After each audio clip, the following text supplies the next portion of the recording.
Fallout is full of spooky, scary, and downright diabolical elements.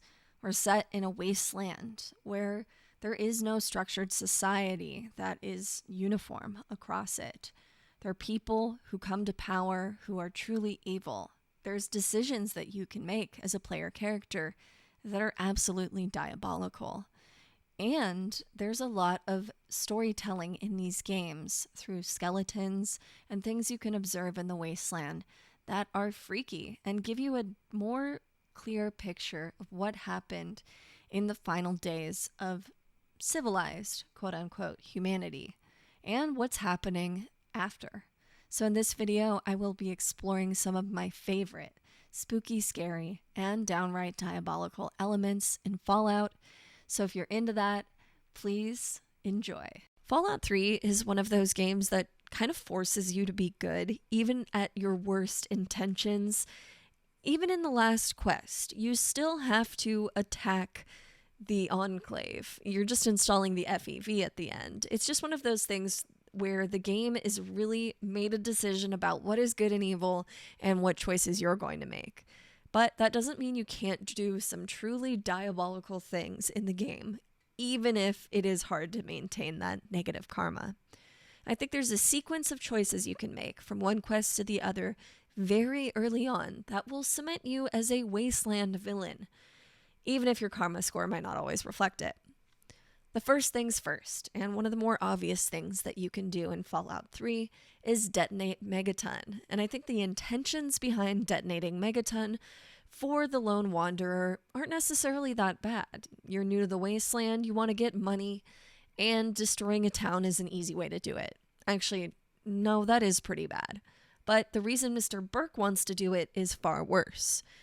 He wants to get rid of Megaton because one point in conversation with Tenpenny says offhand, without making any suggestions, that he doesn't like his view. He looks out upon the capital wasteland from his penthouse and sees the tarnishing mark of Megaton. And Mr. Burke takes that to heart and takes it into his own hands.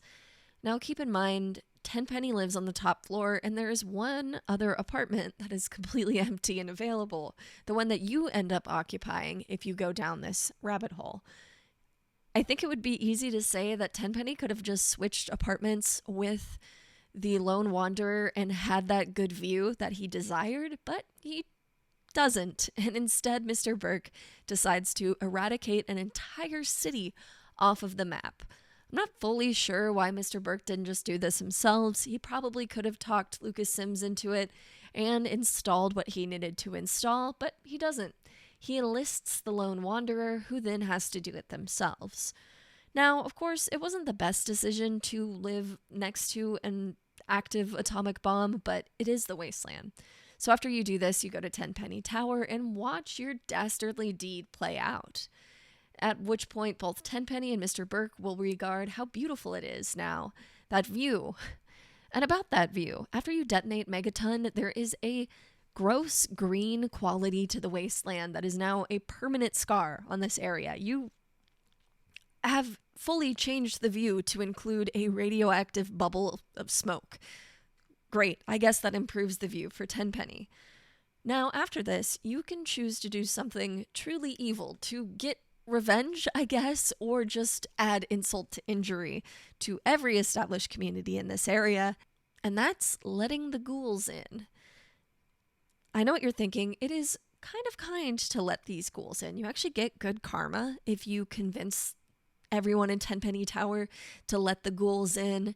Over time, it does result in you having to talk some pretty evil people out of living in Tenpenny, but in the end, it is still a spooky fact for a reason. Now, going the good karma route, you can convince everyone in Tenpenny Tower to allow the ghouls to live there. They'll then move in with permission from Tenpenny, and immediately Tenpenny will be taken out, and the evidence of it is all over his room. You can see blood from where he was shot. You can see that his body was dragged into the bathroom with the bathtub, and likely he was placed in there. I don't really know what happens next, but you can use your imagination, and it is truly evil. But what's worse is every single human in Tenpenny Tower will slowly disappear. And it's sad because it is the good karma route to let the ghouls in, but the result is pretty bad for everybody in Tenpenny Tower who isn't evil. Granted, that's few and far between, but I'm thinking specifically of Daring Dashwood. It's sad that he's kind of a good guy, I guess. Maybe not the worst, but he is gone as well in the end. Now, the super evil route you can take with this is allowing the ghouls into Tenpenny Tower, at which time Tenpenny will be dark, dreary, flashing lights, and feral ghouls will be running absolutely wild all over the tower. And even some pillars are destroyed, which I always thought was interesting because they're fixed when you come back later. And yeah, that's pretty bad for taking care of Tenpenny. One of the super creepy and almost disgusting facts that comes out of this as well is that the reward, no matter how you complete that quest, is a ghoul mask. Not just any ghoul mask. This ghoul mask allows you to go incognito when you're in the metros in Fallout 3. Huge benefit. The feral ghouls will no longer attack you, which is phenomenal. But it is also made out of ghoul skin, which is disgusting in and of itself, and pretty foul. So that definitely is up there for spooky fact, and is a pretty diabolical sequence of events that you can take in this game, and is why all of these are making this video.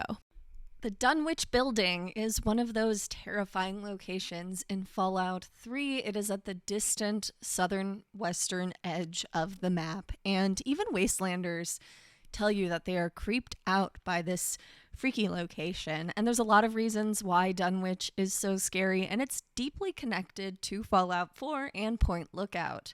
But I'd be remiss if I did not mention Dunwich at all on this list.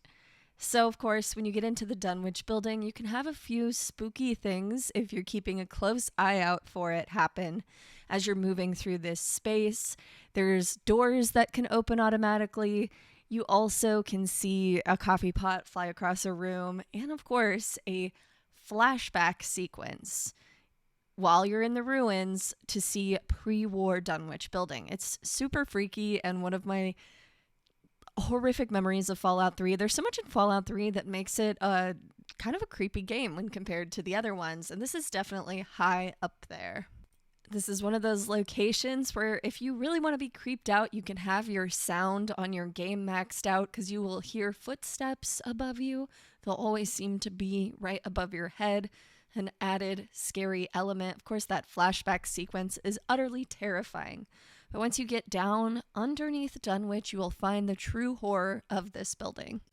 Once you get to the virulent underchambers of the Dunwich building, you will find an obelisk.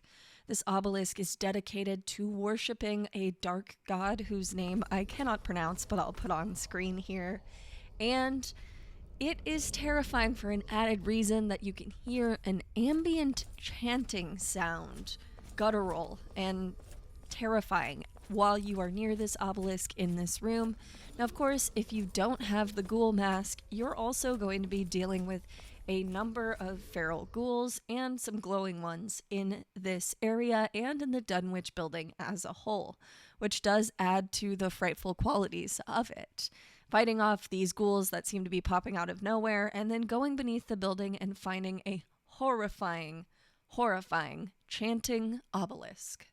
Now, Richard Dunwich, who owned this building and was the owner of Dunwich Horrors, LLC, built this building in the capital wasteland, not to build the building, but to actually discover what was underneath it, which they did in mid-October of 2077, very close to drop day.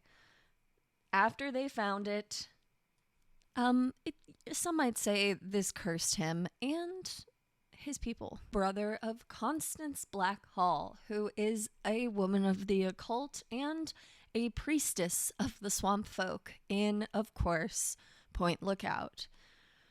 Her brother, Richard, built this building, but the two worked together to have their occult desires met. She also acquired a book, another name I cannot pronounce, that had very strong occult powers. And this was somewhat attributed to her incredibly long lifespan up until it was stolen from her. Then she passed away, and the cult was left to be in disarray. You can take this Book of the Occult back to the Capital Wasteland and venture down into the virulent underchamber to destroy it once and for all. Pressing it into the Dunwich obelisk will cause it to burst into flames and will cause the ghouls present in the chamber to die as well. The destruction is a good karma bonus, but it is still a creepy thing to do because you're using one occult item to destroy another, so it has to make this list as well. When venturing in the Commonwealth, you will find another location with a similar name. This is the Dunwich Horrors, an apparent marble mine, but actually a mine for an occult monument. Go figure. Dunwich is nothing but consistent. Now, of course, it makes a little bit more sense that they're digging under the ground with a boring operation where it looks like, yes, they are actually mining things, as opposed to just building a building on top of something you're excavating underneath like they did in the Capital Wasteland. So when you're going into it, you really aren't expecting something creepy. But as soon as you enter the Dunwich Horrors, after you've dealt with the myriad of raiders who've called this place their home, you will find that its is shaking consistently. Perhaps it's a 200-year unstable marble mine, but that is not actually the case, of course. But before we get into the true dark history underneath the Horrors, let's talk about why it was pretty bad, even pre-war. The Dunwich Horrors had staff, obviously, that just thought that they were a marble mine like any other. And they were working in completely unsafe conditions. There were a lack of guardrails and personal protective measures taking place in this area. And people passing away at the company was not really a shock. So to placate the workers of this company, they threw them parties, much like the joke of working at a corporation and they throw you a pizza party and make you split a Coke with 4 of your coworkers. Yeah, very similar to that. The funny part about these parties is that the money that went into them was taken out of the workers' checks. So were they really throwing them parties? Probably not. Oh, and these parties took place in the quarry itself, which is really weird place to party, but okay. Back to post drop day. While you are digging deep into this marble mine, you will feel it shaking periodically. And then once you get into the final chamber, you will be struck immediately with a flashback, much like the flashback you experienced in the Dunwich building. At which point it will go back to normal, and the people you saw in that flashback who were participating in some type of ceremony will be revealed to be feral ghouls. It's interesting to note that all of the feral ghouls in this sequence are named, which I actually kind of like that element. It really connects you to who these people are pre-war, and any notes and computer terminals you might read about these people starts to make a bit more sense. And one of these people is Tim Schutz, who notified management of the discovery beneath the mine pre-war. Schutz thought he was going to make good money for luring other management down into this chamber with him, but instead all of them ended up being feral ghouls in this chamber, presumably through whatever ceremony they did while underneath the ground, and this might also represent another way for people to become feral ghouls, but that's a bit of speculation. When you get to this chamber and take care of the ghouls, you might be inclined to just turn around and leave, but there is a underwater area that you can access around the gigantic statue, and you can find glowing fungus, skeletons, and of course, a very great unique weapon. And of course, it's another name I can't pronounce.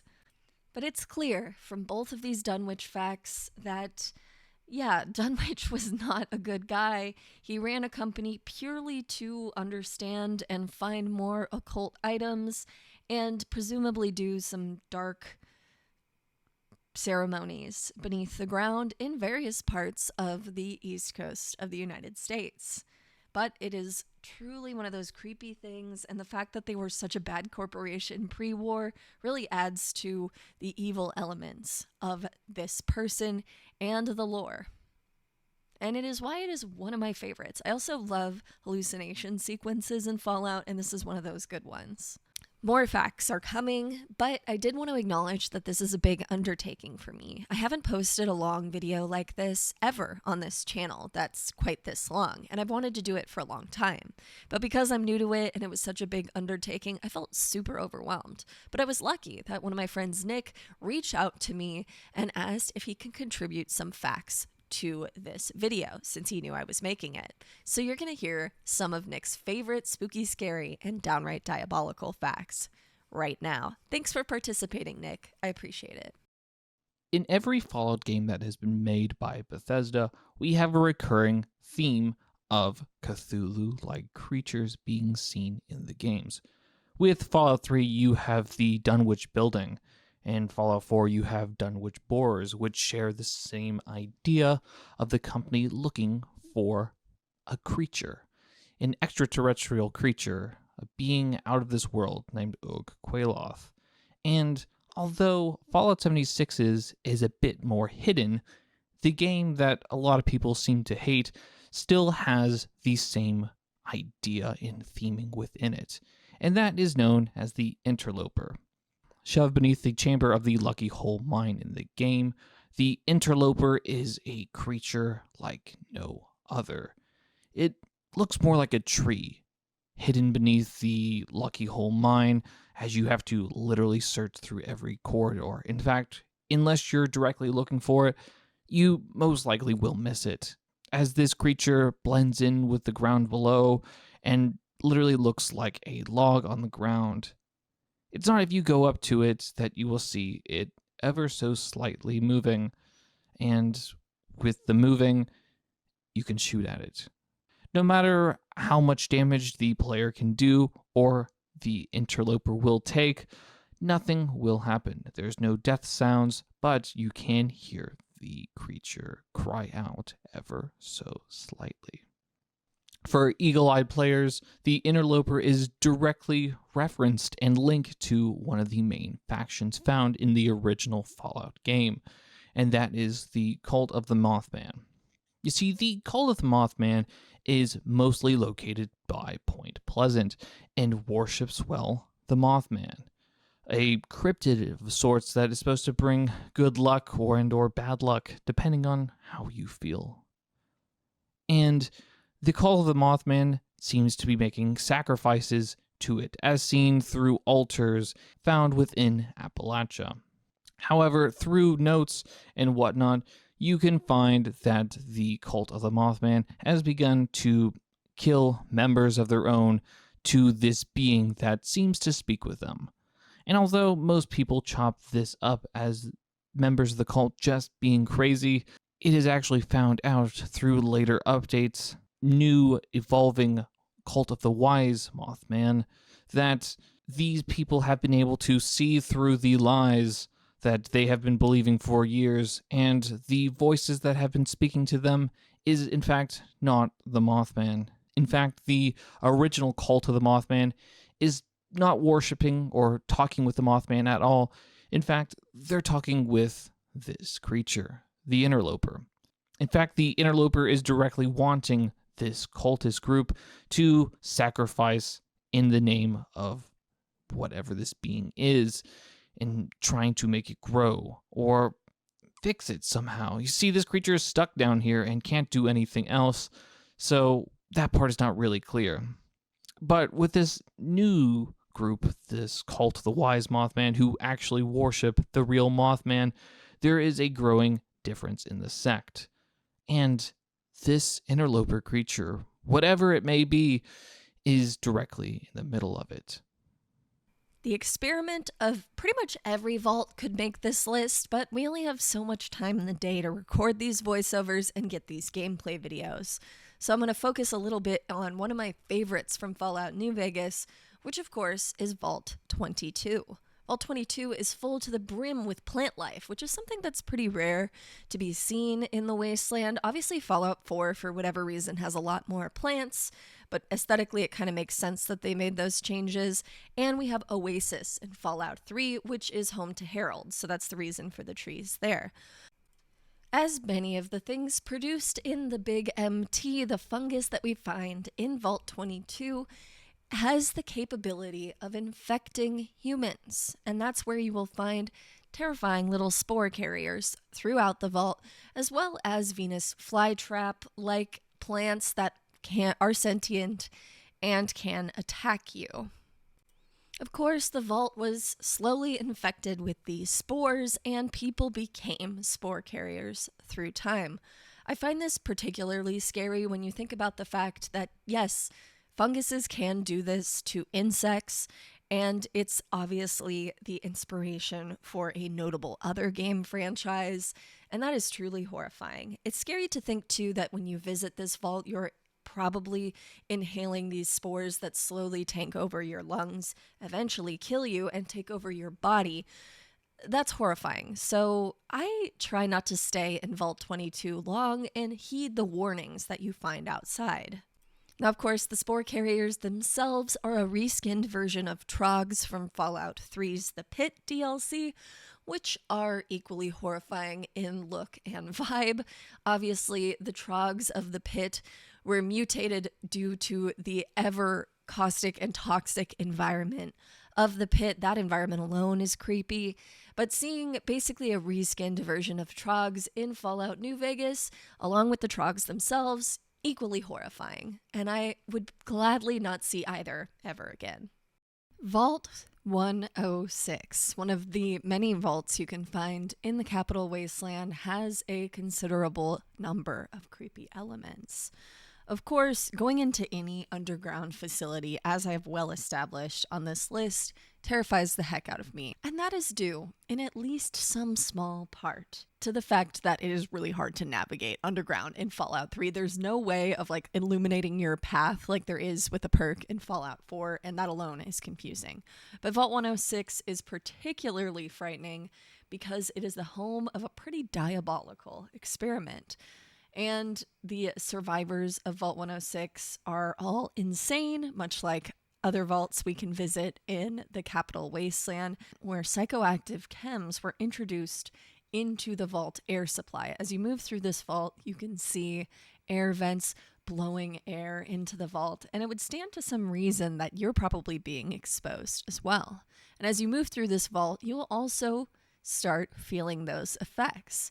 It's cool to see these air vents still operating 200 years after the initial onset of the experiment on drop day, and the fact that the experiment is still working on you. It's not clear if there's any social structure in this vault for the insane survivors. They don't seem to be hostile towards each other in any way, shape, or form, but they are hostile towards you. Once you deal with them and continue moving with the vault, you will hallucinate. You will see your father a few times in this vault, along with a deep blue color during these hallucinations. And it's part of why they say to breathe in the deep blue. There's a few interesting notes here. There are differences in the characters that you hallucinate. Father will be white no matter what. Amada will look a little different. And if you try and attack the tunnel snakes during the sequences where you see them, you'll actually lose karma, even though they're hallucinated apparitions. I always love the creepy elements of this vault and the flashes of seeing these new scenes revealed. Obviously, it is working on the Lone Wanderer, and it's bringing up memories of their own lives being in a vault, and it would make sense that even a minor introduction of chems would bring on some intense visions, considering this was your entire life up until this point. What's even more interesting is if you have companions with you while moving through this sequence, they too will see some of these hallucinations. And you know this because if they see the hostile ones, they will go to attack them. And it's pretty interesting that even your companions are sharing in this delusion. It's interesting that your companions are seeing the things you're seeing, and that's probably more game mechanic related than intent of this sequence, but it's truly one of those super creepy elements. It's no doubt that the original 2 Fallout games are different, to say the least, compared to the next generations of Fallout games. And that is true in many ways. The gameplay style is different, the voice acting is different, and the world, the atmosphere, also feels different. And I will say, and I've seen other videos that have popped up over this course of this month, that many people also agree with the statement that Fallout 1 and 2 have a different tone, similar to that of horror games. And this entry will emphasize this like no other, and that is the master ending of Fallout 1. Much like every Fallout game, there is a determined good and bad ending.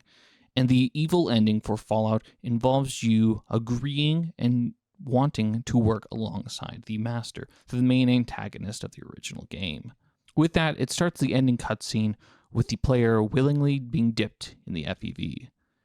And then it cuts to Vault 13. As you see in this cutscene, characters that the Vault Dweller had loved and were family and friends with being murdered right in front of them. Seeing supermutants come in with miniguns and absolutely destroy every single person within the vault. Even the Overseer is not stopped from his crimes. Although he's able to take down a few supermutants thanks to the guns on his control tower, and is killed before the hands of the supermutants for being too pure. Pure humans I've talked about on my channel quite a few times, and the Master is completely against them. With that, the entirety of Vault 13 has to be eradicated, and I don't know if it's the screams and the sounds of bullets flying through the air, or the fact that the original Fallout games don't have a lot of cutscenes, but just seeing this play out in front of you is haunting and eerie. Don't get me wrong, in the entirety of the game, you see people being brutally murdered. I remember quite faintly my companion Ian absolutely destroying me by misfire. But it's just the idea that innocents, people that didn't have anything directly wrong. This ending could be cut up in a few different of the entries, such as haunting, evil things you can do, but for me, it's just eerie. Another evil vault, as they tend to be, but this one's particularly evil because it initially was supposed to have 2 experiments taking place, which is kind of interesting. They were supposed to have a power supply that would cut out after 20 years, and then more notably for this vault, when you find it in the Capital Wasteland 200 years after its start date, is that the scientists within were practicing some cloning experiments on Gary. Every time they cloned Gary, Gary would be hostile to everyone but Gary, which is probably why that is one of his favorite words to say.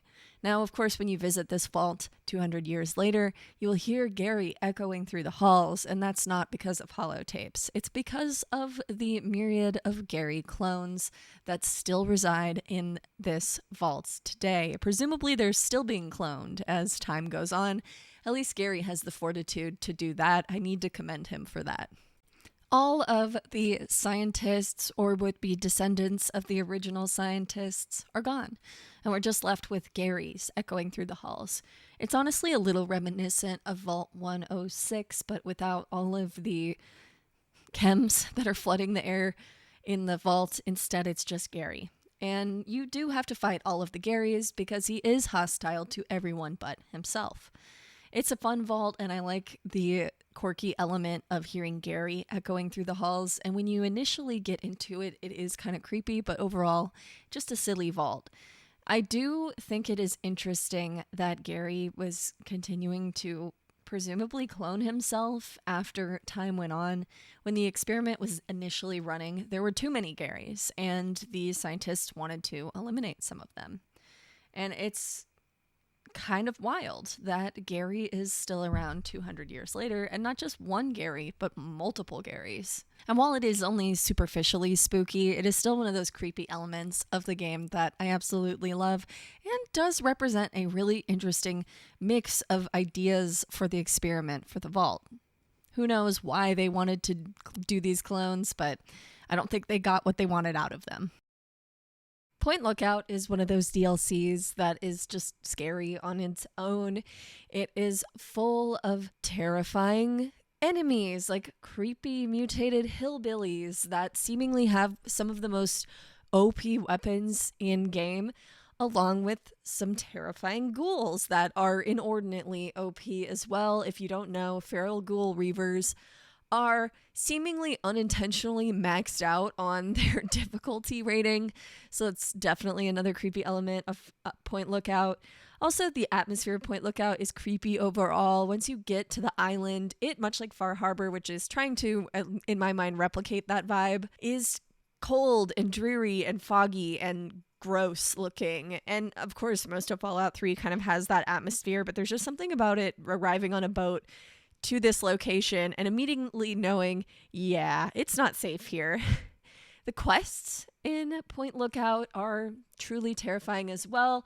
We covered a lot of the Dunwich related stuff, but going into a bog and touching a plant and immediately hallucinating is one of those terrifying sequences in Fallout 3 that I love so much. Any hallucination or flashes of visions in Fallout 3 is going to be my favorite, and this is no exception. So once you're in the bog and you touch this, you immediately cough and fall over. But what you don't know is you are unconscious this entire time. You aren't actually awake. You are having surgery done to you, but you're visualizing yourself running through this bog to escape, at which point you will see visual representations of things that are happening to you in real life. You'll see a saw cutting into the ground, a red, translucent saw, and that's actually your head getting cut open and part of your brain being removed. So you'll see little Nuka-Cola bottles falling and exploding. I'm assuming that is meant to represent the destruction of neurons in your brain as that small brain chunk is being removed, after which you will see needles going in and out of the ground. That's your head being re-sewn up. You'll also see other things like skeletons and Schmaltech bobbleheads that give you very rude messages while you're moving through this bog, which you actually aren't. You'll hallucinate your loved ones deceased floating in the water, and when you go to touch them, they will disintegrate before your eyes. You'll even see a skeleton that represents your mother. It is a dark and dreary sequence in this game, and it is phenomenal. At which point you will get to the end of this journey. You will talk to Mr. Burke, of all people, and a giant bomb will explode, and you will wake up outside of the bog, just like you actually made that journey. In reality, you were just left there, and part of your brain is missing. It's one of my favorite sequences of all of Fallout 3, and it is truly horrifying when you think about it, especially considering the visual representations you get of what's happening in real life. It's a pretty cool sequence when you think about each of those things correlating to what's happening to your brain, and I love it for that reason. Lookout is also home to a pint-sized slasher mask that you can get. Now, if you remember, pint-sized slasher is a character you can take up when you are in the Tranquility Lane simulation. While in this simulation, you will go on a spree at the behest of Dr. Stanislaus. Of course, Dr. Stanislaus is actually a little girl in this simulation, equally terrifying, but the pint-sized slasher is based on pre-war folklore, and it is rooted somewhat in reality because, at least in the Wasteland, there is a pint-sized slasher on the loose. You never actually have a direct interaction with them, but I honestly sometimes wonder if there is a representation of this character in Point Lookout. There is a kid who lives in these tunnels, who has the mask, who set up booby traps and things like that to block you from getting into certain areas of his little lair. And I wonder, is this kid actually the pint-sized slasher?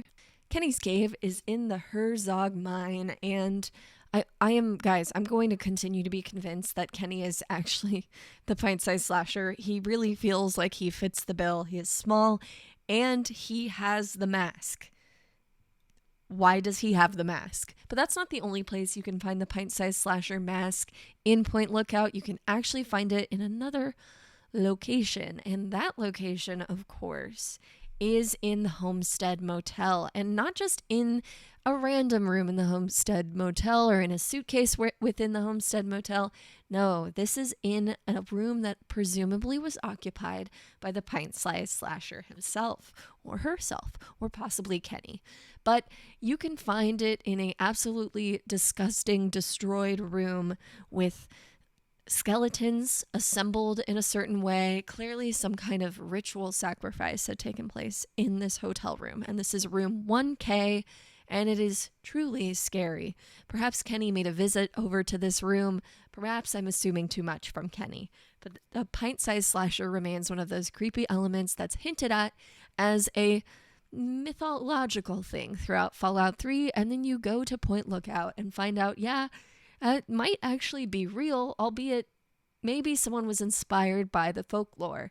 Either way, the pint-sized slasher is now real and is terrorizing Point Lookout. Keep a close eye on Kenny after learning this one. One of the more spooky looking locations within the original Fallout game is the cathedral. You see, the cathedral is the hideout, or at least the shell top part of it, for the Master, the main antagonist of the game. And once you enter into the cathedral, it gets a lot worse. But before we get into that, we should talk about the outside of it. Now, if you have played any other Fallout game, you should be automatically recognizing some of the features on the outside. You see those Art Deco busts that are very familiar in Fallout 3 and 4 can be seen directly outside of this church. You see there is a large man, looks to be an angel of some sort, with his hands spread out, almost welcoming or beckoning anyone that walks into the cathedral. It just gives off an eerie vibe, especially when you see the nuclear blast of stained glass right behind this bust of a man. Upon entering, it's not even that much better. With the main platform room, the room where everyone conjugates together and talks about the grace of unity. You see a main stage, some pews, but behind all of that, you see projections of words on a screen talking about how great unity is and the importance of it. And someone talking, presumably one of the main head priests of the organization, trying to convince new onlookers to join their religion. Scenes like this give off the vibe from movies that show off how grueling Big Brother can be. The idea of an organization that tries to brainwash all of its citizens into believing one thing. These references to movies and pop culture like Clockwork Orange and the book 1984, which depicts Big Brother-like organizations and government control trying to mind control the current population. And it appears the Unity and Master's grand plan seems to be doing rightfully the same. With the screens changing in the background, you also feel this sense of maybe there's other people in here that aren't that bad and just have been brainwashed, which just adds another bit of confliction within the player. The experiment of Vault 95 has to make this list. I can't cover every single vault because pretty much all of them are evil, but 95 is definitely one of the ones you can find in Fallout 4 when you uncover the true experiment is pretty horrifying. This was supposed to be a facility for rehabilitation of people addicted to chems, and it did a pretty good job. But what the residents didn't know was that they would have a run-in with a member of the community who was actually a Vault Tech scientist, and they would present them with chems. Once the stash that this vault representative had was open, it destroyed the vault pretty rapidly. The people in the vault had lived together for 5 years, had bonded, and were doing really well and were no longer addicted to chems. But when presented with them again, it eroded the structure of the vault and quickly got violent. It's a very sad story. But the dwellers weren't completely in the dark. Some of them did realize what was happening and that the situation was totally created for them. in a malicious way, and it's really sad. It's cool that you can go back to this vault later and help Kate out with her addiction, and I think that part is pretty great. But overall, this vault and its experiment is truly, truly dark and evil. Charon of Fallout 3 is a ghoul you can find in Underworld, which Underworld on its own is a very creepy location. There's a skull on the outside as you enter it. It is the Museum of History, so it does make sense. But Charon is creepy for another reason, and it's not just because he's a ghoul, and it's not even Charon himself. It's the fact that Charon is another owned person by Azrakal, and you can buy Charon's contract and he will work for you. At which point, Charon will exact his revenge immediately and in front of every single person in the room, and no one will bat an eye. I don't think Azrakal was very popular, but the fact that Charon was owned and brainwashed to get to this point is a really sad backstory for him. And it's creepy that this guy would just own him, but that can be rectified pretty quickly and relatively easily. A truly diabolical thing you can do in Fallout 3 has to do with someone you hear more than you see, and that's Three Dog. Three Dog, of course, can be helped during his questline, but he can also be harmed significantly. If you take out Three Dog, he will be replaced by a person who's not equipped to do the radio and will constantly badger the Lone Wanderer for taking Three Dog out.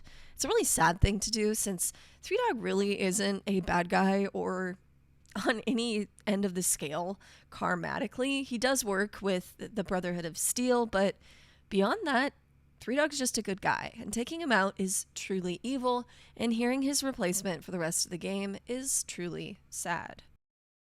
A universally feared and somewhat universally hated DLC in Fallout New Vegas is, of course, Dead Money, or if you're censoring yourself for TikTok, unalive money.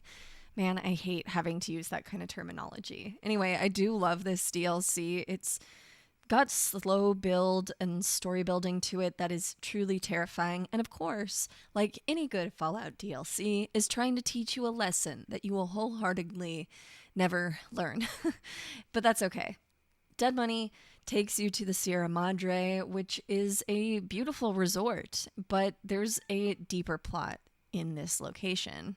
One of the first things you will be struck with when arriving at the Sierra Madre, or at least in front of the Sierra Madre, is the blood red cloud that encapsulates the entire location.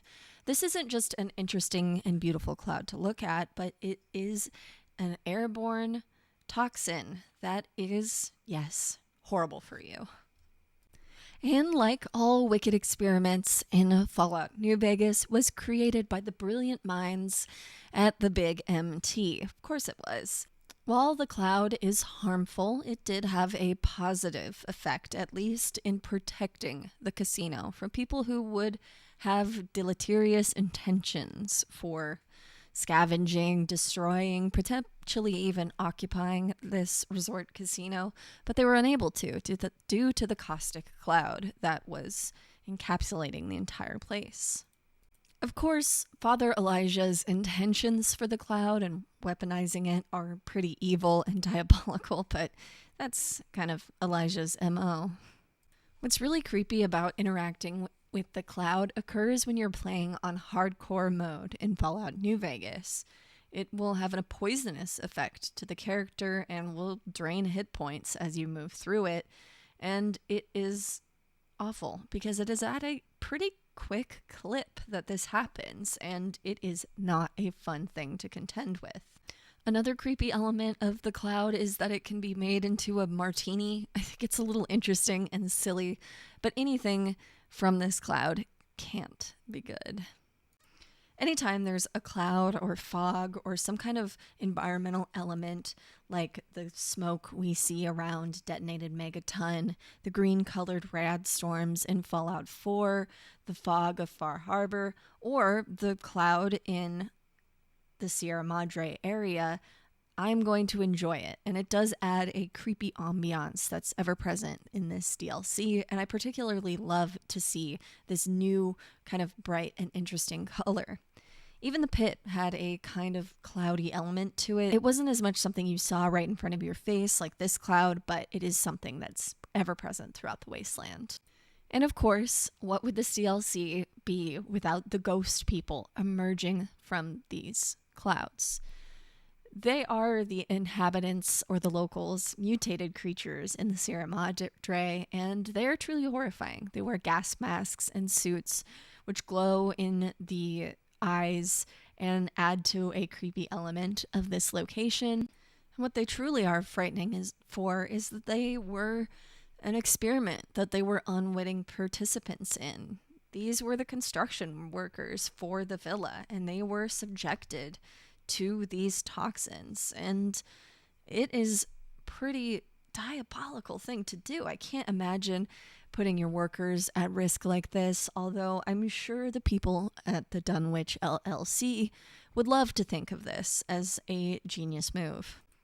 Of course, these construction workers were given some PPE, but it was entirely ineffective, and that is why we see the creatures of the cloud, or the ghosts of the Sierra Madre. What's really terrifying is that all of these ghost people are essentially lost, and they are really, really hard to take out. And if you're playing this DLC on hardcore mode, you're going to have a hell of a time doing it. It adds to the challenge and scariness of this DLC. As you navigate through a cloud, you're also getting attacked by pretty OP characters that are really hard to take out. As you explore and suffer through the Dead Money DLC, you will have a collar around your neck, and that collar will beep when you come into proximity of a radio, and that's just horrifying. Of course, these collars were used in Fallout 3 and are set to detonate if you do this for too long. Disengaging the radios or taking them out in some way is the way to handle it, but the constant beeping sound as you navigate through Dead Money is one of those horrifying things, along with the cloud and along with the ghost people, that I am still not getting over to this day.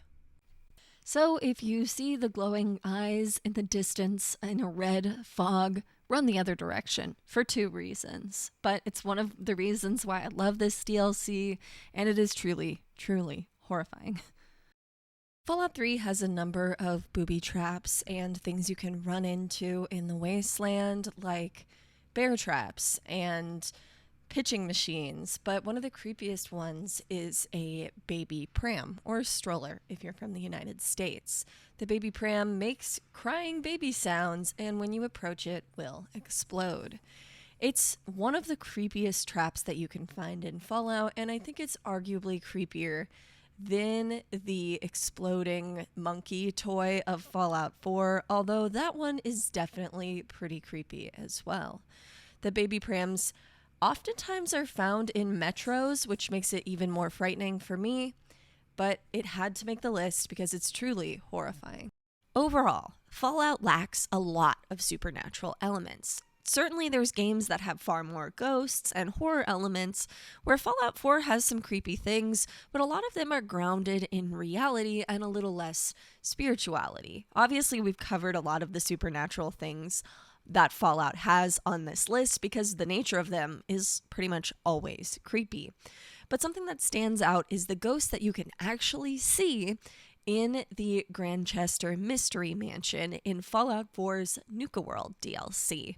The Grandchester Mystery Mansion itself is a reference to the Winchester Mystery House, obviously very similar naming, which is in San Jose, California. And similarly, both locations have things like staircases that lead to nowhere, odd little doors that lead to nowhere, rooms that are weird sizes and shapes, and it's all to confuse nefarious spirits on the property. So it's very clear a reference to this. But unlike the Winchester Mystery House, the Grandchester Mystery Mansion has a actual ghost that you'll see super frequently as you move through this experience. And that is Lucy Grandchester, who has a similar story to Lizzie Borden, taking out family in a very horrifying way. Let's just put it that way. And you can see this apparition as you move through the house, and it's made make it to feel as if she is trying to hurt you and harm you. But you come to find out that there's actually an ex-gunner living in this location and that he has booby-trapped it to high heaven. What's super creepy is part of you in the back of your mind thinks this is just something from the ride. It's a robot or a hologram or something like that. Very Haunted Mansion in Disneyland or World kind of energy. But when you get to the end, you realize this is actually just a ghost. And the booby traps and things you see are set up by that ex-gunner. And what's crazy is the ex-gunner himself also questions the sounds he's hearing in the mansion, attributing it to robots. But it's not actually the robots causing these sounds. It is this ghost of poor Lucy, who had such a terrible childhood. Lucy passed in the mansion of her own fruition as an adult, but she does appear as a child as you see her throughout the mansion. If you approach her, she will disappear into dead ends, although because this is a Fallout game, she is actually a scripted character, and if you're in battle, she might run away. Things like that are a little odd, which kind of adds to the creepy elements of it, and you do see her throughout this path. I love this element of Fallout 4. I think it makes sense to have this reference to Disneyland, of course, in the amusement park part of the DLC, and references to other hauntings and other mansions. It's a really good combination of a lot of different elements of pop culture, the Haunted Mansion, among other things. And I really like this element of Fallout 4, and I like that we get to see a ghost. And I'm glad that we don't get to see too many ghosts, because I think it would be overdone at a certain point in the vibe of Fallout, and this is just the right amount for me. A one-off extended sequence in an amusement park is pretty fun. Far Harbor, a poor man's Point Lookout. No, I'm just kidding. I love Far Harbor. It is one of the creepy DLCs of Fallout 4, and I do think it tried to capitalize on the success of Point Lookout. You're traveling to an island, something that's always really interesting to do in a Fallout game. You're taking a boat. It's a different means of travel than we're used to seeing via railways or just walking like we have in Fallout New Vegas. And it is super cool to arrive to a fog-covered island and go to a new land. That alone is creepy. I love fog as a element of suspense and mystery that is used throughout this entire DLC. Now, of course, it is very reminiscent of Point Lookout for a lot of reasons. You take a boat on a coastline on the East Coast to a different land. The island is mysterious. You're looking for somebody who went missing. There's a lot of elements that are very similar. But the cool, terrifying element that's unique to Far Harbor is the radiated fog. Pretty much everywhere on the island, you have pockets you can run through. But the need of fog condensers throughout the island is such a cool element. It is a little reminiscent of Fallout New Vegas to me and the Sierra Madre, but I love it. Another reason this is a spooky place is you have to do an hours-long puzzle in a simulated environment. No, I'm kidding. I just really disliked that element of this DLC, and I thought it took away from the overall quest. And I do like how it interlays into the main story of Fallout 4 and the mystery of who is a synth and who isn't a synth, and the questions therein. I think Dima's story is compelling, but overall what I really find creepy about this is the new creatures. Anglers, gulpers, hermit crabs, and a bunch of other terrifying creatures that walk these lands is one of the cool elements of it. Every time a DLC introduces something new, I'm always a big fan, and this is no exception. And I really love going to a new place, discovering new creatures, especially when it's kind of hard to see them and they emerge from the mist. I always enjoyed that element.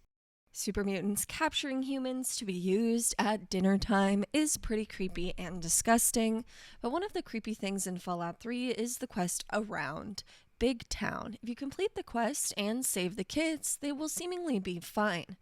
But if you leave without supporting them, the super mutants will return. Now you can set up different things for them, like a protective robot, landmines, and a lot of other things. But the only surefire way to make sure that these kids don't suffer the fate of the wasteland is to stick around and wait for the super mutants to return.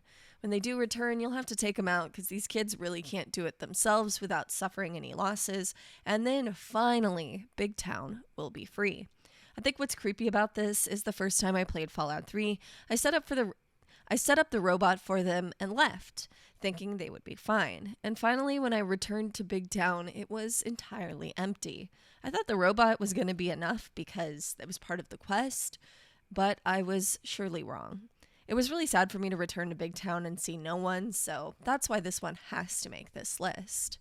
It's just creepy to return to an entirely empty town and not know why. Of course, I figured it out by Googling it, but it was one of those creepy elements of Fallout 3 that stuck with me, and it's why I always stick around to help the kids. Throughout the Mojave, you will find evidence of Caesar's Legion's actions, and I think that slow story building is one of those things that's very creepy and really well done in Fallout New Vegas. Turning the corner and seeing people crucified is absolutely horrifying, but it's a great piece of storytelling that is ever present throughout New Vegas and builds till you finally interact with Caesar, see his camp, and see what all he does. Obviously, it's pretty good if you're an able-bodied male, but seeing literally everybody else, it's truly horrifying. Caesar's actions in the wasteland are horrifying all around, but seeing the crucified people as you travel through the Mojave and build tension is one of those creepy things of New Vegas that is really good storytelling and really good indication of who Caesar is as a person. John Cassidy is a veteran of the wasteland, with knife scars and bullet holes, a fake eye, and even a metal plate in his head to prove it. John Cassidy has since settled down and become a survivor of what he once was. Now living in Vault City in Fallout 2, he's a recruitable companion inside of the game, to which the Chosen One can convince him to join him on his travels and journey. And if you can withstand the blatant racism against schools and tribals, he's a great companion in the battlefield. He is great in unarmed combat and pistols, and is next to invincible compared to some other companions found in the game. However, his one weakness that this older man states and makes it very well known is he has a heart condition. Through encounters, battles, and running, John Cassidy will often make notes that his old heart is about to give out on him, and it seems to skip a beat, and it doesn't work as good as it once did. And through the game, you can find heart pills and actually give it to John Cassidy to try to help him in the game. And it seems to work, at least for a little while. However, on the opposite end of the spectrum, if you give John Cassidy Psycho or Buff Out, this veteran companion will suffer a heart attack and die. No damage rolled, nothing else. Your companion will just simply die on the spot.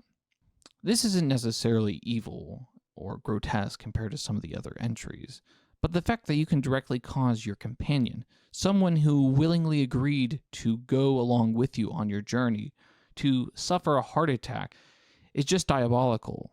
You as a player know directly that he has a heart condition, and Psycho literally gives you the ability to have damage resistance.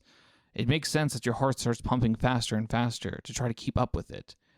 And, well, the idea that you willingly, or even by mistake, it just adds another eerie nature and realism from the original Fallout games.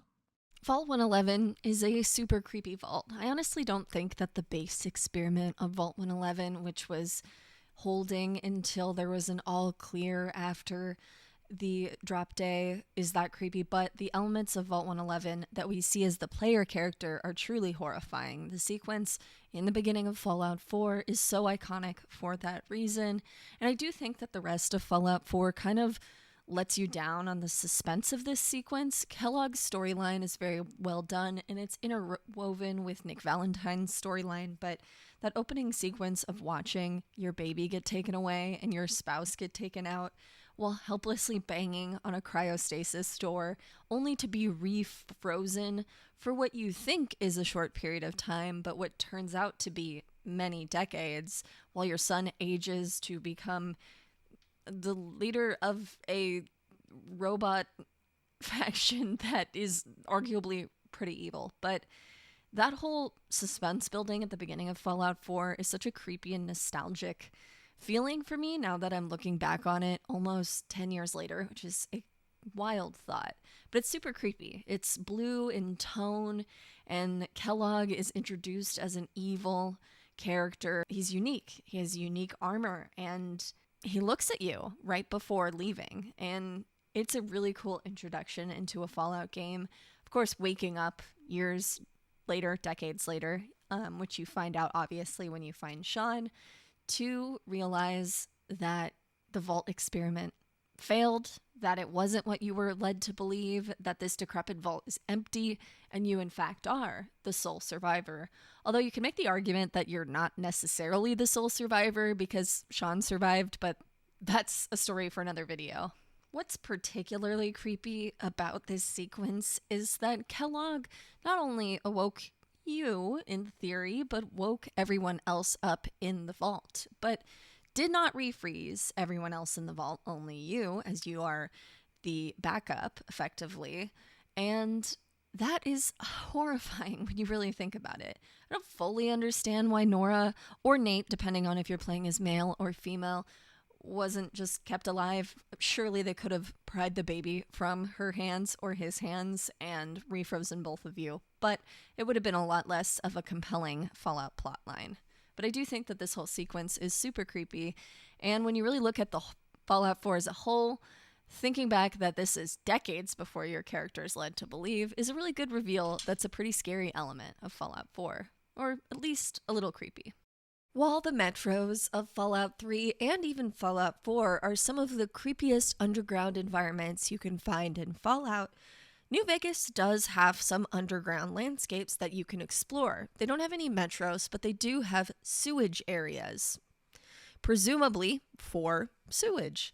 But what you'll find down there is residents living underground in the Vegas area. Now, there's a lot of reasons that this is creepy. I think living underground in Fallout, I will always find a little bit horrifying, whether it's a vault or just an underground passageway.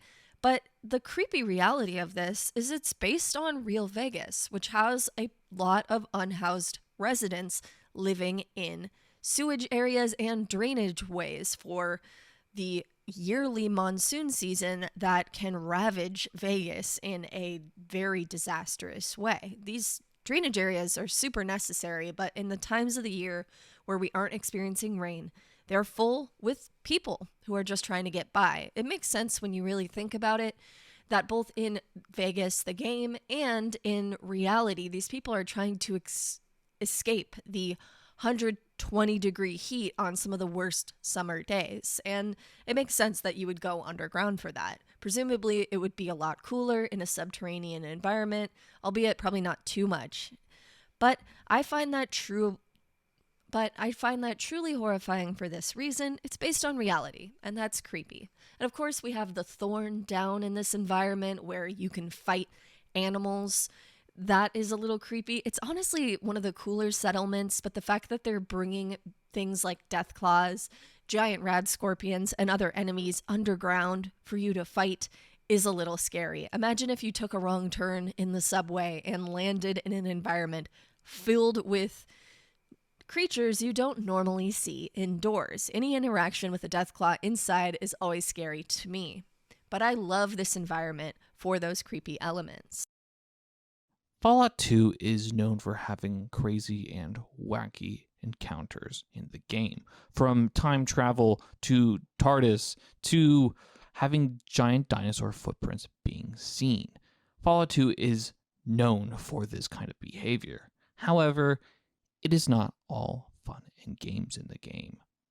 In Fallout 2, you can stumble upon a lone surviving dog.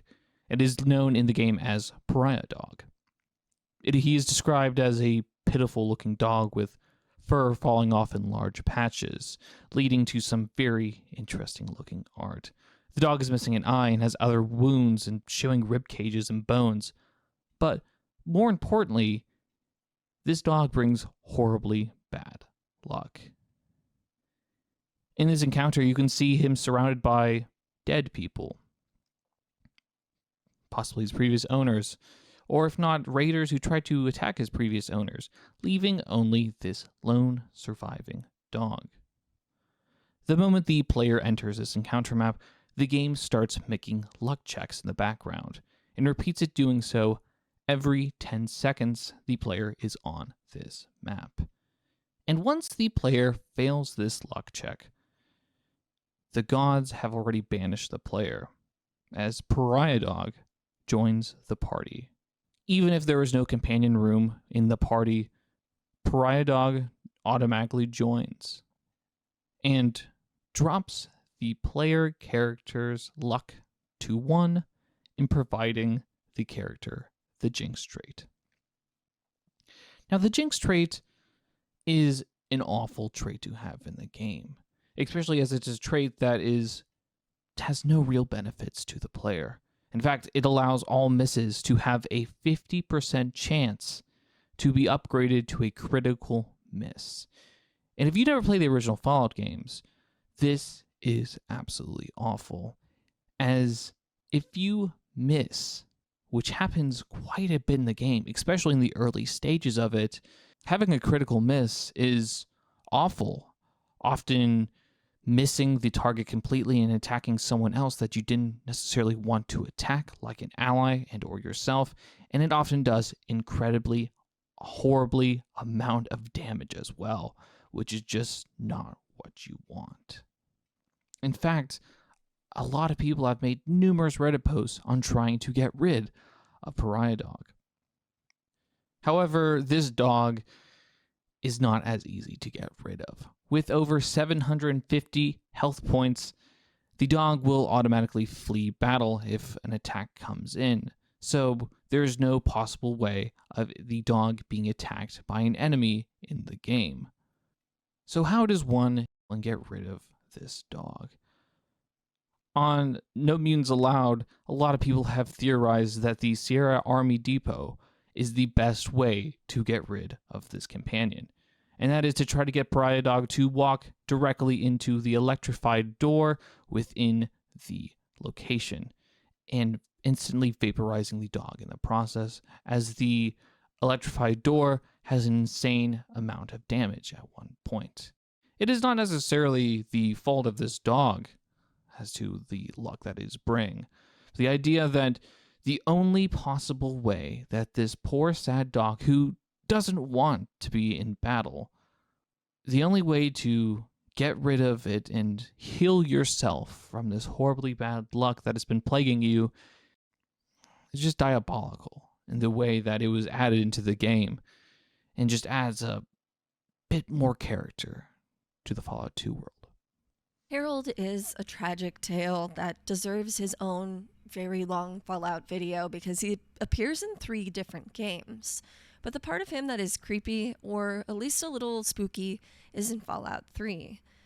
Harold is now a fully grown tree. He's also planted and rooted himself in the Capital Wasteland and has a bit of following in there, and those people are a little off their rocker. But poor Harold doesn't want to do this anymore or be used by the people of Oasis for his tree qualities. And what's really horrifying is to take out Harold, you can do it in a few ways. One way that is purely evil is getting a flamer and burning him. Of course, he is a tree, but he was once a guy, and he doesn't deserve that. But the thing that made Harold make this list for me is the fact that his heart is underground. The fact that Harold's mutation has caused him not only to turn into a tree, but for his heart to be transplanted into the roots of his body is very creepy and weird. Now, this is the humane way to take care of Harold if you so choose, which is what Harold wants. But you could also leave him alive to continue to be a tree and support the people of Oasis. It's a hard decision either way, but if you have any empathy for Harold, taking him out through the heart is the good strategy, albeit very creepy to go see a heart underground. Most people don't associate the latest Fallout entry as creepy or has the same spooky elements as the earlier titles of the game. However, this is just simply not the case. While wandering around Appalachia, you can stumble upon a very happy man, or perhaps a little too happy. You see, this man seems to have an abnormally large smile, and that smile just stays with him the entire conversation you have with this man. Combining that with the eerie way he talks and the slow way he does so, and his jacket, he is definitely out of place compared to every other NPC found in Appalachia. Upon walking up to this character, the game labels him as the Smiling Man. However, once talking with him, he will introduce himself as Indrid. The man will tell you that he has been away from the Appalachian wasteland for a long time, and much has changed since his absence. Possibly even referencing that maybe he was here before the Great War itself. He will then ask the player if he has any recommendations of locations worth exploring in the area, to which the player only has the options to give areas where cryptids are found in the game, such as the Flatwoods Monster, the Grafton Monster, Mothman, and so forth. And this just adds another mystery to this already weird character as to what he plans on doing, why he is here, and most importantly, what is he? And although we don't get a direct answer found in the games, we can speculate as to what exactly this being is. And that is he an alien or a cryptid or something else? Although we don't get any direct answers as to what they are, there are tons of speculations as to what this man represents and what he is, with leading speculations being he is an alien or an cryptid to an extent himself. And this is because, simply, if you ever attack the Smiling Man, he will disappear into thin air with a burst of shadows remaining, identical to a fleeing Mothman. And the most interesting thing about Indrid? Well, when commenting about his jacket, he will just state that I am cold. And although he never states his surname in the game, Indrid states cold in such a way that he emphasizes in it. And in the captions of the game itself, cold, the C in cold, is capitalized. Some people have speculated that his full name is Indrid Cold, who is a mysterious legendary character that is believed to be directly connected to the Mothman in real-world folklore. There's something very creepy in Springvale School in Fallout 3, and it isn't the multitude of raiders who just have corpses hanging from the ceilings and other disgusting things like that. That is par for the course for raiders in Fallout. Should shock no one at this point, although I will say, yeah, that's definitely a fact that's on this list. Raiders are gross, and having rotting corpses in your home where you sleep is scary, creepy, and diabolical all wrapped into one. But there's something even creepier that you can find in this school, and that is a cage full of child-sized skeletons. It's unclear what happened to these kids, if this was something that happened on drop day or after drop day. But looking at a cage, also, why does the school have cages? But looking at a cage of children skeletons is just one of those ambient stories that Fallout tells incomplete, that lets you fill it in with your own imagination, that is truly creepy and really sad when you think about it. Going into this school and seeing that these kids' last moments was in a cage is just awful. But it is creepy enough to make this list. Creepy find in Fallout New Vegas is on the Honest Hearts DLC, which if you travel along the river areas long enough, you'll find a crashed school bus, presumably from drop day, full of children, including tiny, tiny skeletons, lunchboxes, cherry bombs, and other items you would typically find around school children. This is just one of those many, many environmental storytelling skeletons that Fallout is so fond of, but for some reason the ones with children, much like the Springville School's cages, haunt me even more. Of course, the Springville School is a lot more graphic and terrifying, but this is still chilling and creepy nonetheless. Unlike the newer editions of the Fallout franchise, Fallout 1, 2, and Tactics all had messages depicting what happens to the character after they die, with a death end screen. These death messages were narrated by Ron Perlman and just catapulted him into becoming a series regular of the narrator within the Fallout series. The thing about these narrations, as seen more specifically in Fallout 1 and 2, are eerie as they show a dead skeleton in the old 3D art style that is the original Fallout games, and see this skeleton just rotting away into the wasteland with the vault suit still on them. And with that, you can have some very interesting and somewhat saddening messages, as it really shows you that as a player and as a character, you can die. And with that, you are not necessarily the main character, and the world will continue on. I think this is a stark difference between what is seen in the 3D versions of the game, with if a death happens, you just automatically reload and quick save in and just resave of what you're doing. However, in the original Fallouts, if you were to die, this end scene just adds more weight to what you do. The narration by Ron Perlman is honestly some of the best I've heard in quite some time, and it just adds an eerie feeling to really anything related to death in the Fallout franchise. Every single element of Lonesome Road could make this list. It's truly just a horrifying DLC where from start to finish, you're made to feel alone even though you have Eddie with you, and scared. And it really is. It's the environmental storytelling of this DLC, the fact that Eddie is relaying information about his own creation and history, as well as adversaries back to you throughout the DLC, that makes at least that element really lonely and horrifying. But there's so many other horrors in Lonesome Road, from seeing scrawlings on the wall telling you, Courier 6, to turn around. That's scary, of course. But we also have creatures here that are seemingly more powerful than a Deathclaw. The tunnelers, of course, is what I'm talking about. And they do just that. They tunnel.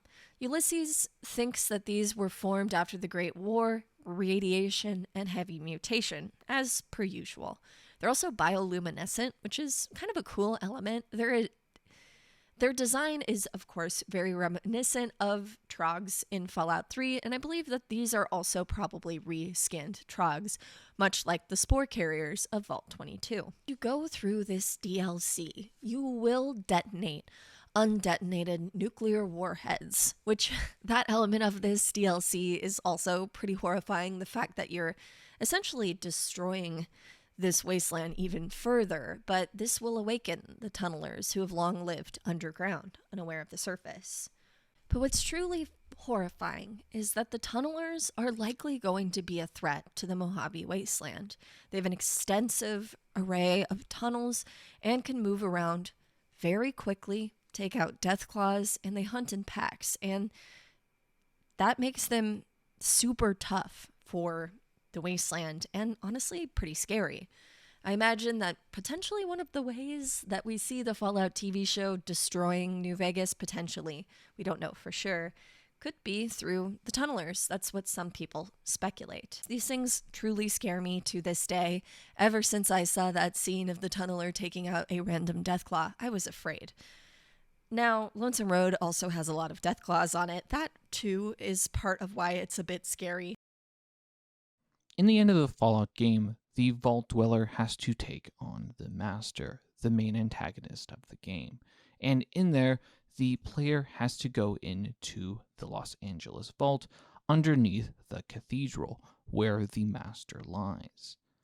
As the player starts making his way through this abandoned vault, only with the allies of the Master remaining inside, you start seeing the vault is a bit different compared to every other vault and or abandoned vault in the game. You start seeing piles of flesh and or other weird skin grafts and other things found alongside the walls, computer monitors, floors, and every other item found inside the vault.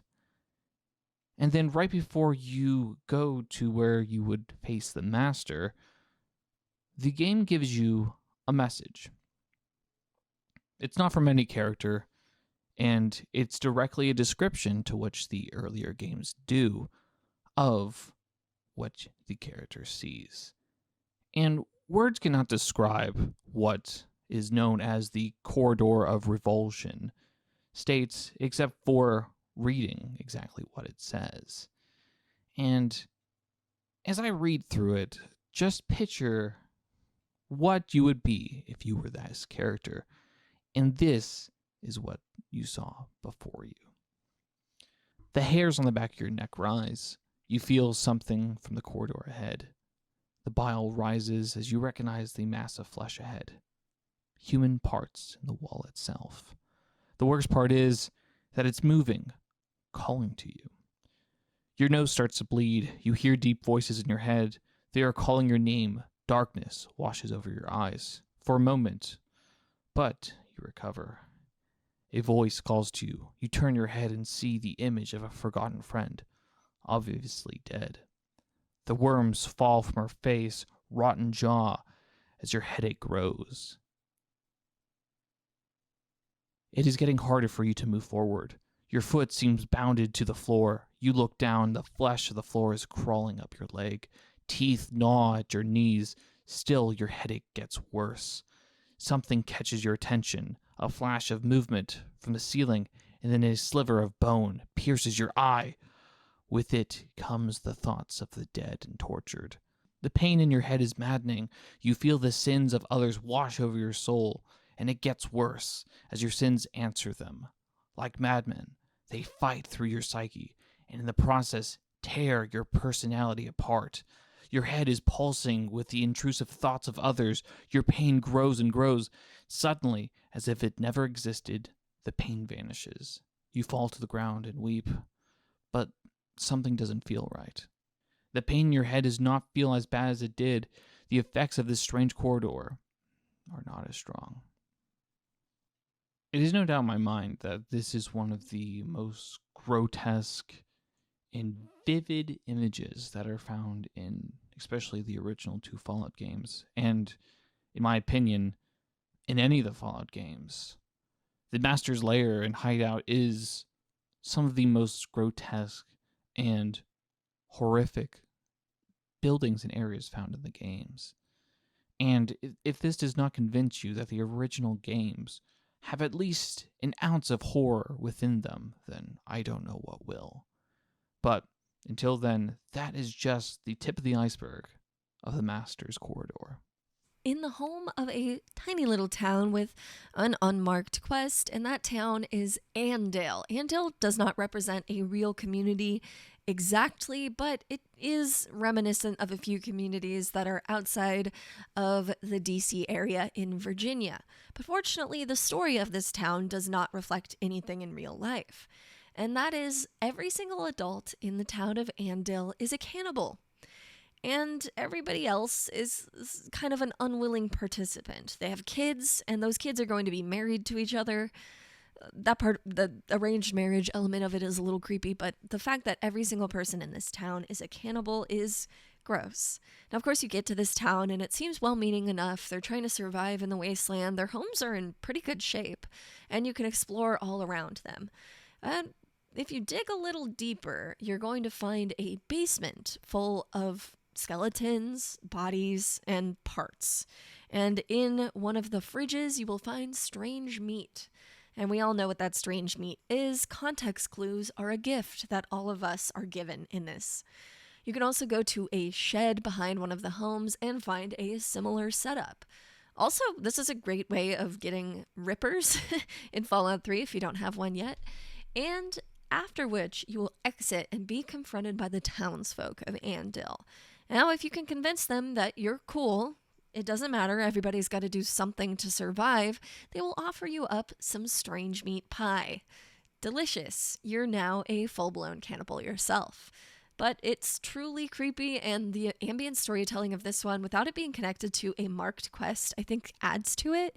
You're just meant to discover this town on your own, look around, and find out what's going on. And because there's no real thing driving you one way or the other on your map or through your Pip-Boy, It adds to it for me. I love unmarked quests, and the stories that unmarked quests tell is really interesting in Fallout 3 because it really does feel like you're just supposed to stumble upon this terrible town and understand what's going on there. Cannibals are nothing new in the Fallout games, so it's not shocking, but it is truly one of those creepy Fallout facts. Iguana bits can be found in every single Fallout game and can be considered a staple of the Fallout universe. But the origin of this somewhat tasty snack is a bit sickening. You see, the original recipe owner and creator was sold by a person named Iguana Bob Fraser, found in the hub in the original Fallout game, and he would serve them one of two ways, on a stick or in bits. However, on the stick version is very direct as to what it is. It is iguana bits on a stick, and even in the original Fallout games, you would quite literally see an iguana on a stick as the image. However, iguana bits are a bit more loose as to what they are. Iguana bits are a bit more unclear as they vary in shapes and size and are just meat cubes as seen in the inventory in the original game. And it's not exactly clear if it is even iguana that you're eating in these bits. And that is questioned until you meet Doc Morbid in Junktown.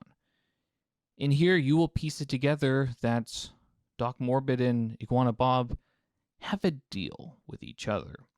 You see, Doc Morbid is a doctor of some sorts, and although his treatments are somewhat successful as what can be expected in post-war America, not all of his treatments are always the best. In fact, whenever Doc Morbid has a patient that does not make it through a surgery or a treatment, and or as the somewhat town mortician, he also deals with the bodies. And of course, this is a very lucrative business, and Iguana Bob needs to give the people meat and ingredients for what they want to meet the supply of his customers. So, the two made a deal. Doc Morbid would sell dead bodies, more precisely human dead bodies, to Bob. Bob would then cook up his recipe. Yeah. Iguana bits were originally the human body parts found in the game. Yeah, that's it. The original recipe for iguana pits in the Fallout game was people, quite literally cannibalistic things. You see, Bob would buy these body parts from Doc and cook them up and feed them to their customers. Now, from there, the Vault Dweller can blackmail Bob. In fact, once you find this information, you can go directly to Iguana Bob and tell him that in exchange for caps, you will not tell the hub police. Or you can go the other route and tell the hub police, resulting in the location being closed down and nothing else happening. However, it is pretty much canon that either the Vault Dweller bribes Iguana Bob and takes it and doesn't do anything, or doesn't find out about this recipe. As in Fallout 2, you can meet Bob's son and can be seen selling the exact same iguana bits in the NCR with the same company name. So to say that being found out that you're selling human body parts as iguana bits didn't exactly ruin their business. So just keep that in mind the next time you start judging other characters or people who decide to get the cannibal perk in the Fallout games, as quite literally in the original Fallout, you could be a cannibal without really ever knowing. In the Museum of Witchcraft in Fallout 4, you can have a run-in with another creature in close corridors. This, of course, is a reference to Salem, Massachusetts, as it is north of Boston on the coast, which is a home to many witches. But this is also home to a Deathclaw. If you pick up the holotape and press play right as you find it and enter the Museum of Witchcraft, the holotape of other people who've been in this building will narrate what's going on and what's about to happen to you. You will see bodies dragged on the floor above you. You'll hear rumbling as you move through this building, and it builds up tension to what you're about to see next, which of course is a Deathclaw rounding the corner. If you're well equipped, this is not too challenging, as Fallout 4 Deathclaws tend to be easier than their counterparts in other games. However, this is still a Deathclaw in a tight quarters, and it is a struggle to fight him, especially if you find this location early on in game. After you fight him, you will then find an egg, and you can actually bring that egg back to another Deathclaw.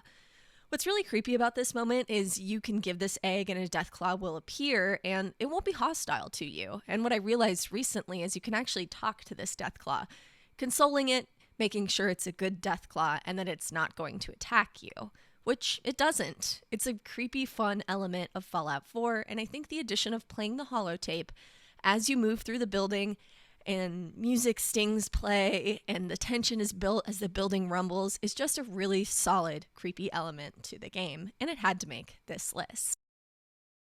In Fallout 2, we are introduced to the Enclave, a previously old war group filled with old US government officials and military officials that have set to reclaim the wasteland to what it is. And we are more or less introduced them in the intro video for the Fallout 2 game, even though we don't necessarily know who they even are, as seen by a literal murder spree happening into a vault, an unsuspecting vault. Later on in the game, we can find out exactly who the Enclave at this intro spawn, and that is the inhabitants of Vault 13. This happened to be sometime between the end of the original game and the beginning of Fallout 2. You see, this is just another example of the original games just blatantly showing murder sprees happening in front of the player. It's especially haunting because of the lack of videos and or non-player encounters that happen within the game, scenes that just play out. However, what is most haunting about this is the Enclave has a tendency within Fallout 2 for purges, so to say. In fact, the purge of every Vault residence within Vault 13 is not the first time, or last time rather, as in later in the game when the player goes farther into the storyline and discovers the only intelligent Deathclaws within the entirety of the world reside within Vault 13, you are horrified by the fact that, well, all of the Deathclaws, all of these intelligent creatures who have the ability to think and feel and watch over other residents, other tribals in the area, are brutally murdered once again by the Enclave. And just leaves an eerie sense of what has happened. Anytime you have an interaction with a notable opponent in an indoor closed environment in Fallout, I'm going to count that as creepy. And Fallout 3 is no exception for having said interactions. In Old Only, you can have interactions with Deathclaws inside the tunnels underneath the environment. That alone horrifies me to no end. I hate having these interactions. There's similar ones with Cazadors in Fallout New Vegas, but there's something about encountering one of these beasts inside that truly scares me, and that location is full. There isn't just one, there's multiple Deathclaws in this location, and fighting them at close proximity is really challenging. My go-to method in Fallout 3 is always using the dart launcher, and that will slow them down by taking out their legs, and then you can go from there. But even in these close environments, that's a challenging method to use, and is why navigating any subway in Fallout 3, let alone the ones underneath there, truly terrifying. It's not the only indoor massive opponent you'll run into in Fallout 3. In the Capitol Mall Rotunda, you will also have a super mutant behemoth. This is part of a battle that's occurring between super mutants and pretty much anything else that is in the Capitol Wasteland. At this point, they are fighting the Talon Company, and the Talon Company is pretty much doing terribly. But it's one of those environments where if you want to take out this behemoth, you're going to have to be well supplied and be able to use different areas to hide. Fortunately, because the behemoth is pretty much just relegated to this rotunda, you're able to dodge in the different rooms that are outside of the rotunda if you need to heal and recover. But it's truly horrifying to run into a behemoth indoors, let alone question how he even got there. Maybe I guess the hole that is atop the rotunda was his entry point. But either way, it's pretty scary. There's a lot of evil things that Courier 6 can do in Fallout New Vegas. At the end of Lonesome Road, you can decide to detonate both warheads on both the NCR and Legion territories, pretty much vilifying you to both of these factions in perpetuity for the rest of the game. And it really does make it hard to side with either of them, and I have yet to been able to do it after making that decision. Another horrifying thing you can do is leave Mr. House alive, but disconnected from his mainframe. He'll actually beg you not to do this, but it is a truly diabolical decision. Eventually, Mr. House, in theory, should pass away from germs getting into his enclosure, but he is disconnected, still on life support, but he can't talk to anyone or control his robots anymore or of any mental stimuli, so it's a pretty horrifying way to take out Mr. House. But it is definitely one of those diabolical decisions that New Vegas is known for. Another one that deals with the leader of a faction is botching Caesar's brain surgery. Some would see this as a karmic good overall, but it is a pretty horrifying thing to do when you consider that you are doing surgery on someone that trusts you and then intentionally botching it. I know that Caesar is arguably one of the more evil characters, but it's still pretty freaky way of doing it instead of just taking him out normally. Vault 3 also found in New Vegas. Now, this isn't really horrifying for the experiment of the vault, just the slow cultural structural collapse that can happen in these vaults through time, especially when they are separated from the Wasteland Society. Vault 3 was having issues with a water leak, which eventually led them to open their doors and begin trading with communities in the area. And of course, the Fiends weaseled their ways in. The Fiends, of course, took advantage of the typical vault dweller naivete and quickly controlled the vault. Now, of course, the Fiends are noted chem-addled raiders, essentially, of the Wasteland, and having this secure location allowed them to grow into more power in the region. And that's why I think it's scary. But it's also scary to think of this vault somewhat functioning quite well, collapsing slowly through time and just degradation, which is essentially what happened, forcing them to open their doors and allow others in. It's similar to Vault 33 in the Fallout TV show having to open its doors to allow Lucy to leave to find her father. At some point, even the most well-running vault, even if it does have a somewhat evil experiment, is going to collapse under just the weight of time and have to open their doors. Considering New Vegas takes place pretty late in the Fallout timeline, this does make sense that at this point the vaults aren't all operational, even ones with somewhat decent experiments. Pretty much every vault is going to be horrifying, though, even if it is a calm way that they collapsed. If you want to be pretty evil in Fallout 3, there are a lot of ways to do this. You can install the modified FEV, which will slowly take out Wastelanders who are consuming that water through time. Actually, even you can be taken out by this water. Only a few bottles will permanently end your existence in the Wasteland, which is pretty horrifying. Pretty much everyone in the Wasteland has exposure to radiation, and installing the modified FEV is a good way to ensure that all of these people are gone. Instead of working on only ghouls as intended and other irradiated creatures, this also works on humans who will have stomach pains and it burning on the inside of their bodies. It's truly a horrifying decision you can make for the capital wasteland, for literally everyone, even the people who want the modified FEV installed. What's truly horrifying is the FEV is impossible to detect. So any container of water could be infected.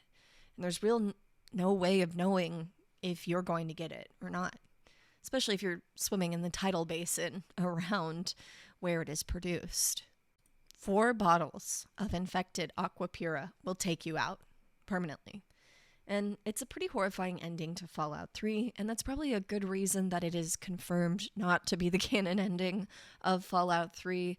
So at least there's that, and probably why Fallout 3 railroads you into being a good person. But it is a truly horrible decision that you can make, and even worse when you consider that you can give this infected water to the people who are begging for water out in front of settlements like Megaton and others. A truly potent virus that I'm sure John Henry Eden didn't know was going to be that bad, or even more horrifying thought, John Henry Eden knew it would be that bad and did it anyway. Either way, this is one of those truly evil and creepy Fallout facts. A constant fear that is present throughout the world building of Fallout 4 is the fear that you are interacting with a synth. Anyone in the wasteland presumably could be a replacement by one of these synthetic beings, and you don't really know who you're going to interact with that might be one.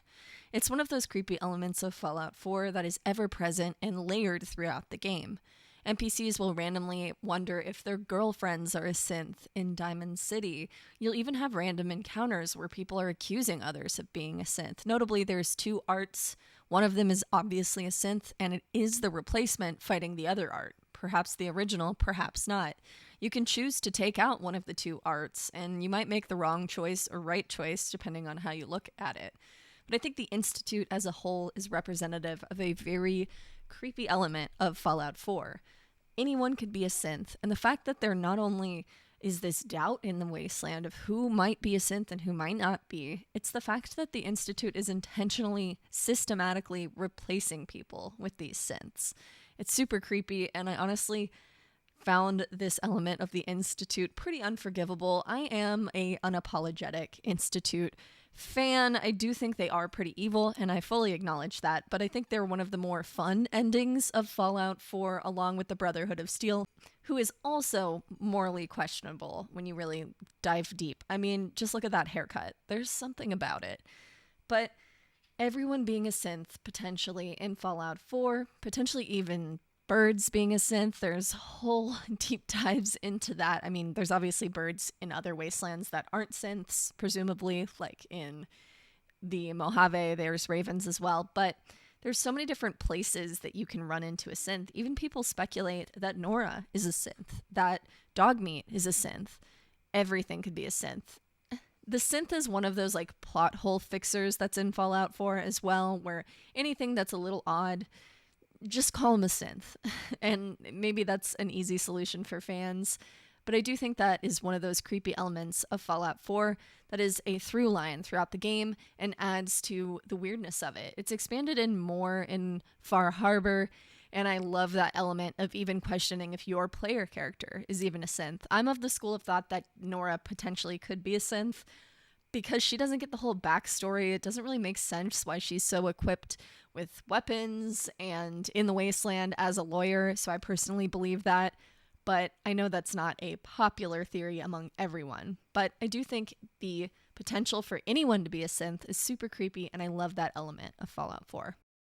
The aliens you find in Fallout 3 and the Mothership Zeta DLC are truly horrifying because they have been picking up people not only from the Capital Wasteland, but from the planet for centuries and keeping them on their ship, which is why, of course, you'll find people from many different decades, including a Shogun-era samurai, a soldier in Operation Anchorage, and, of course, a wastelander. Now, there's many other people you can find on this ship, but it is truly horrifying to think that the Zetans were just watching this entire time and picking people up for their pretty awful experiments. I think the Zetans themselves are pretty creepy, but what I think is truly creepy is the fact that they've always been there, before and after Drop Day. Fallout New Vegas is home to one of the more iconic opening sequences of any Fallout game, and it starts out in none other than Goodsprings Cemetery. It's unique for more than just that reason, but the graves within Goodsprings Cemetery emit a somewhat incomprehensible whispers, which is truly horrifying. Clearly, Goodsprings Cemetery is very haunted. I think this is creepy for another reason as well, and it is connected to real-life lore of Goodsprings. Goodsprings is a very, very old, tiny little town in Nevada, and it is supposed to be haunted. I've been to Goodsprings a few times myself, and the friendly locals and barkeeps there talk about how the restaurant and saloon and basically the entire area is haunted. And I think that the whispering graves of the Goodsprings Cemetery in Fallout New Vegas is at least a somewhat connected reference to that. And I really like that element. I didn't discover the Goodsprings Cemetery whispers until I started diving deep into the game files of Fallout New Vegas, where I saw these audio files, and I was horrified just looking at the game files. So if you want to hear these whispers and experience this pretty creepy element of Fallout New Vegas, take a little listen in Goodsprings Cemetery and turn your volume up pretty high. If you hang out in Goodsprings Cemetery long enough, you will also see some other things occurring, like things being tossed around the cemetery, and you will continue to hear those aforementioned whispers. I think the Courier should be given a little bit of a pass, considering they were once buried at that cemetery too. Maybe the Courier is also haunting the place, and it's getting the other spirits a little riled up. I love this creepy element of the Goodsprings Cemetery, and I love the connection to real life. I'm excited to go to Goodsprings again and perhaps take a closer listen when I'm in the actual cemetery, although I think they're a bit more active in Fallout New Vegas. It looks like Fallout 76 is getting a new raid feature in 2024, and this has many vault dwellers super excited out there in the wastelands of Appalachia. And while we were streaming our time on the public test server and trying out this new feature on our YouTube and Twitch, we stumbled across a note talking about Robert's pet snake and how it's loose in the lab, and one bite from this thing will send you to the ER. And would you believe it, friends, that pet snake's name is Butch? And now, if you played Fallout 3, this is going to make you smile from ear to ear, because it looks like Bethesda has put a Fallout 3 Easter egg inside of Fallout 76. And you know, tunnel snakes rule, and you know, they weren't lying about Robert's pet snake. I mean, this is the final boss, and yeah, I bet one bite from this will send you a little bit further than the ER. That is our spooky, scary, and downright diabolical Fallout facts. If you enjoyed this kind of video, please, please, please comment on the video. Let me know what you liked. Let me know your favorite fact, because I want to do more of these super long, in-depth videos with my opinions and things that I truly love about this franchise, because there's a lot of it. And also, thank you so much to Nick for participating in this one. Be sure to check out his channel. He does a lot of great stuff. He's a longtime staple over on Instagram. And be sure to check me out on Instagram, TikTok, Twitter, and anywhere you get your content. I'm literally everywhere.